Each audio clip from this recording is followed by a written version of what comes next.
Broadcube Quack. Hallo, mein Name ist Jürgen Fischer und ich liebe es, jungen Christen die Bibel zu erklären. Unser Thema heute ein bisschen heikel: Sexualität bzw. Familienplanung. Wer die Bibel nicht kennt, der würde wahrscheinlich glauben, dass die Bibel leibfeindlich ist. Es gab in der Kirchengeschichte immer wieder, ich sage ganz bewusst leider, es gab immer wieder den Versuch, Sexualität schlecht zu machen. Das hat aber nichts mit der Bibel zu tun. Das hat eigentlich etwas damit zu tun, dass griechisch-philosophische Einflüsse in die Bibel hineingelesen wurden.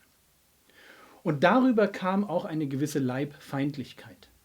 Die Bibel selber ist bei Sexualität völlig klar. Sie gehört in die Ehe. Aber da gehört sie auch voll rein. Da gehört sie hinein, es lohnt sich wieder das Hohelied zu studieren, da gehört sie hinein als Freude zwischen einem Mann und einer Frau, die über Jahre und Jahrzehnte hinweg gelebt und genossen und entwickelt wird. Sexualität in der Bibel ist dazu da, gute Gefühle zu machen. Einander, Mann und Frau in der Ehe aneinander zu binden. Dazu ist Sexualität da. Ich schlafe mit meiner Frau und sie schläft mit mir, weil wir an dieser Stelle uns aneinander binden, einander genießen, einander beschenken, auf eine Weise, wie nur wir beide als Ehepaar das können. Dieser Gedanke steht im Zentrum biblischer Sexualität. Und mein Lieblingsvers dazu stammt aus den Sprüchen. In Sprüche Kapitel 5, da heißt es in Vers 18, und die Sprache ist poetisch. Sie kommt uns schräg rüber, würde ich sagen. Wir sind diese Bilder nicht gewohnt. Ich lese es mal ganz vor und dann erkläre ich es. Sprüche 5, Vers 18. Deine Quelle, damit ist gemeint deine Frau, deine Quelle sei gesegnet. Erfreue dich an der Frau deiner Jugend, also an genau der Frau, die du in deiner Jugend geheiratet hast, auch wenn du schon älter bist. Die liebliche Hirschkuh und anmutige Gemse. Das waren damals Bilder, um einem zu zeigen, wie schön man ihn findet. Heute kann man die nicht mehr gebrauchen. Dann das Gebot. Ihre Brüste sollen dich berauschen jederzeit. In ihrer Liebe sollst du taumeln immerdar. Das wird hier zu einem Ehemann gesagt. Erfreue dich an der Frau deiner Jugend. Ihre Brüste sollen dich berauschen jederzeit. In ihrer Liebe sollst du taumeln immerdar. Es wird zum Ehemann gesagt, aber das Prinzip, was dahinter steht, gilt natürlich in gleicher Weise auch für die Frau. Wir sprechen hier von Kasuistik. Ein Kasus, ein Fall, nämlich der Fall des Ehemanns, wird beschrieben. Und der Leser muss aus dem Fall das Prinzip ableiten. Was ist das Prinzip? Das Prinzip lautet, Gott möchte, dass ein Ehepaar, Mann und Frau, bis ins hohe Alter, da wo man davon spricht, das ist der Geliebte meiner Jugend, sich aneinander verlieren und miteinander eine Sexualität praktizieren, dass, wenn es hier heißt, du sollst taumeln, du sollst dich berauschen, dass die zwei miteinander, wenn sie miteinander schlafen, dass ihnen förmlich die Sicherungen durchbrennen. Das ist das, was Gott sich wünscht. Leidenschaft pur. Dazu ist Sexualität da. Und wie gesagt, nicht nur, damit man im Dunkeln sich trifft, um Kinder zu zeugen. Das steht nirgendwo in der Bibel. Sondern, dass man im Hellen einander genießt. Ich könnte auf Hohelied 7 eingehen, wo die beiden ein Romantikwochenende planen, wo es rausgeht in die Natur. Das ist hochgradig poetisch und erotisch.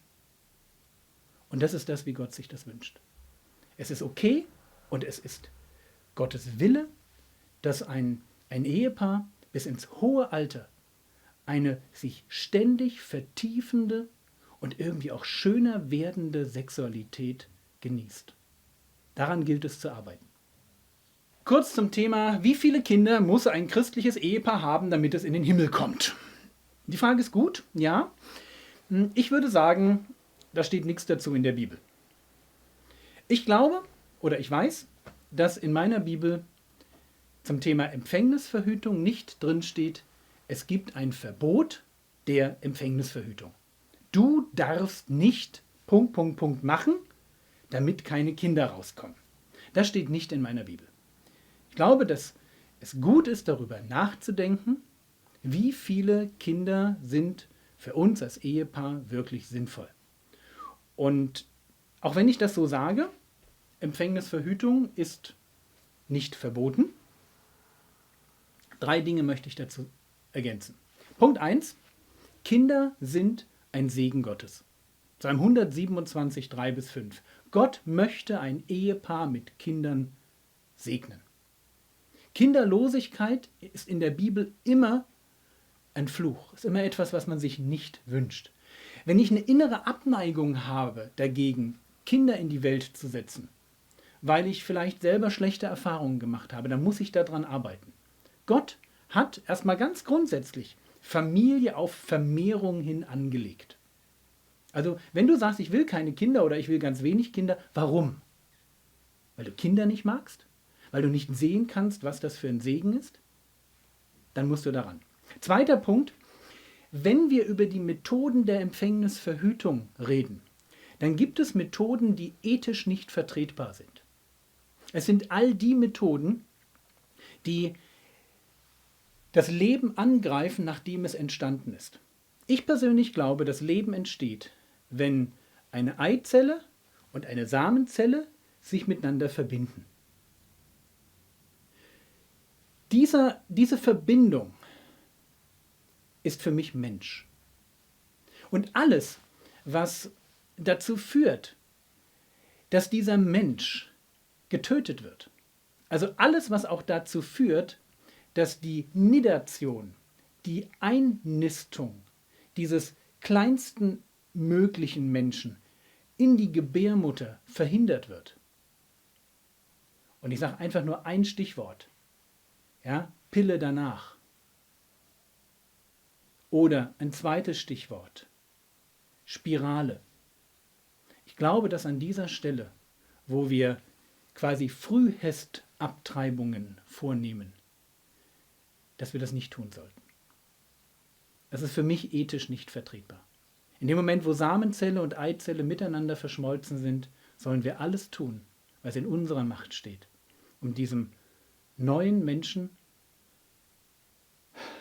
ans Leben zu bringen. Dritter Punkt, Nüchternheit. So viele Kinder wie möglich. Ich kenne Familien, die haben zu viele Kinder. Nicht jeder ist in der Lage, beliebig viele Kinder erziehen zu können. Und da muss man sich vorher vielleicht Gedanken machen, wer bin ich? Was ist meine Berufung?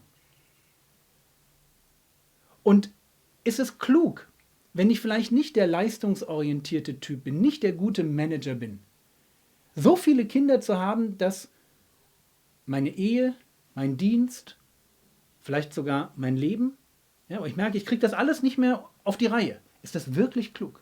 Ich halte es nicht für klug. Ich denke, wir müssen nüchtern sein. Wir müssen schauen, wie viele Kinder passen zu uns.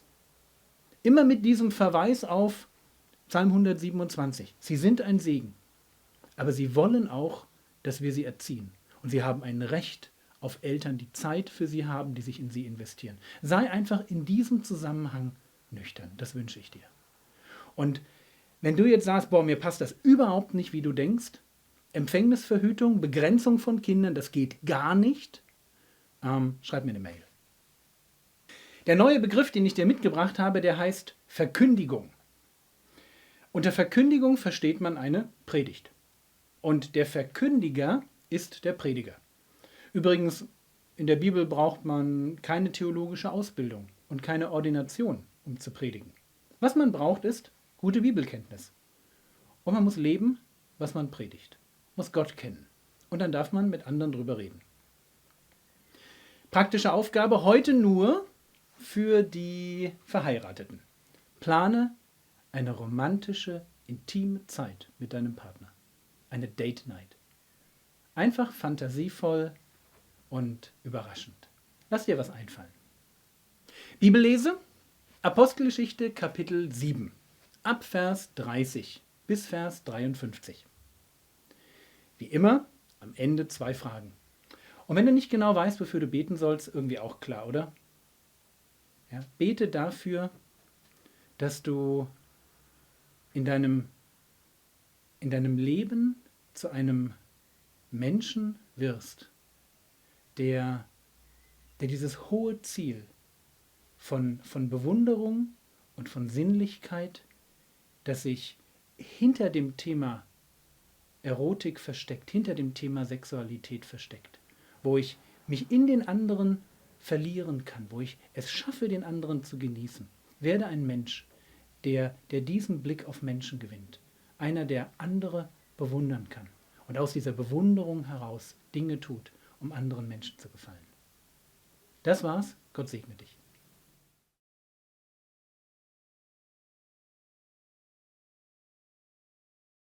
Frog Cube.